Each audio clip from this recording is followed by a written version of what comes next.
ಆಗೋದಲ್ಲ, ಜೊತೆಗೆ ಹಿಂದುಳಿದ ಜನರನ್ನು ವಿಶ್ವಾಸ ತೆಗೆದುಕೊಳ್ತಾ ಇದ್ದಾರೆ, ಜೊತೆಗೆ SC ಜನರನ್ನು ವಿಶ್ವಾಸ ತೊಗೊಳ್ತಾ ಇದ್ದಾರೆ, ಅದರ ಜೊತೆಗೆ ಗಿರಿಜನರನ್ನು ವಿಶ್ವಾಸ ತೆಗೆದುಕೊಳ್ತಾ ಇದ್ದಾರೆ.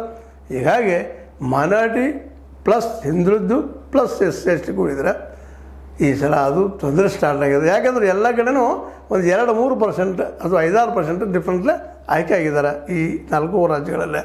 ಈಗಾಗಲೇ ಬಿಹಾರದ ಎಲೆಕ್ಷನ್ ಸಮೀಪ ಬಂದದ, ಅಲ್ಲಿ ಕಾಂಗ್ರೆಸ್ ದಿನಕ್ಕೆ ಬೆಳೀತಾ ಇದೆ. ಜೊತೆಗೆ RJD ಮುಸಲ್ಮಾನರು ಏಕೈಕ ಪಕ್ಷ ಅನ್ನುವಂಥದ್ದು ಆಗಿಬಿಟ್ಟದೆ ಅಲ್ಲೇ, ನಮ್ಮ ತೇಜಸ್ವಿ ಯಾದವ್ ಅವ್ರದ್ದು.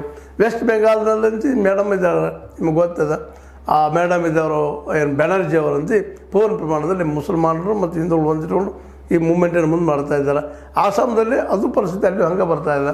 ಯಾಕಂದರೆ ಬೆಂಗಾಲದಿಂದ ಬಂದು ಅನೇಕ ಜನ ಇದ್ದಾರೆ. ಮತ್ತು ಸಪೋಸ್ ನಾವು ಏನಾದರೂ BJP ಗೆಲ್ಲಿಸಿದ್ರೆ ನಮ್ಮನ್ನು ಓಡಿಸಲು ಭಯ ಇಲ್ಲದ.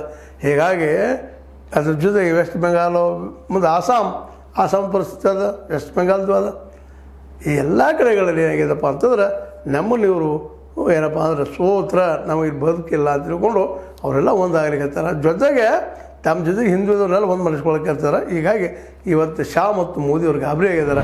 ಜೊತೆಗೆ RSS ಮೌನ ಆಗ್ಯದ. ಈ ವಿಷಯ ಬೇಡಪ್ಪ ಈಗ ತುರ್ತಕ್ಕಂತಿಲ್ಲ, ಏನಾಗ್ತದೆ ಗೊತ್ತಿಲ್ಲ. ಒಟ್ಟಿನಲ್ಲಿ ಇದು ಇವ್ರಿಗೆ ವರ ಆಗದ ಶಾಪ್ ಆಯ್ತಾ ಅನ್ನುವಂಥ ಮಾತು ಕೇಳಿ ಬರ್ತಾ ಇದ್ದಾವೆ. ಯಾವ ವಕ್ಫದಿಂದ ಹಿಂದೂಗಳನ್ನ ಒಂದು ಮಾಡಿಕೊಂಡು ಈ ಸಲ ಮತ್ತೆ ಆಯ್ಕೆ ಆಗಬೇಕಂತ ಮಾಡಿದ್ರು, ಅದು ಈ ಸಲ ಸಾಧ್ಯ ಇಲ್ಲೇನೋ ಅನ್ನುವಂಥ ಮಾತುಗಳು ಕೇಳಿ ಬರ್ತಾ ಇದ್ದಾವೆ. ನೋಡು ಏನಾಗ್ತದೆ. ಬಂದು ಸಮೀಪದಲ್ಲೇ ಬಿಹಾರ್ ಬಂತು, ಉತ್ತರ ಪ್ರದೇಶ ಬಂತು, ಎಲ್ಲ ಅಷ್ಟು ಇಂಪಾರ್ಟೆಂಟ್ ಅದಾವೆ. ಅದ್ರ ಜೊತೆ ಆಸಾಮ್ ಬಂತು, ವೆಸ್ಟ್ ಬೆಂಗಾಲ್ ಬಂತು.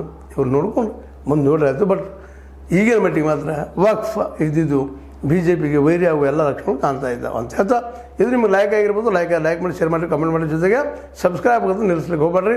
H60 ನ್ಯೂಸ್ ಅರ್ಥದ ಸಿದ್ದರಾಮಯ್ಯ ಸ್ವಚ್ಛತಾ ಕೈಗೊಂಡ್ರೆ ವಂದನೆಗಳು.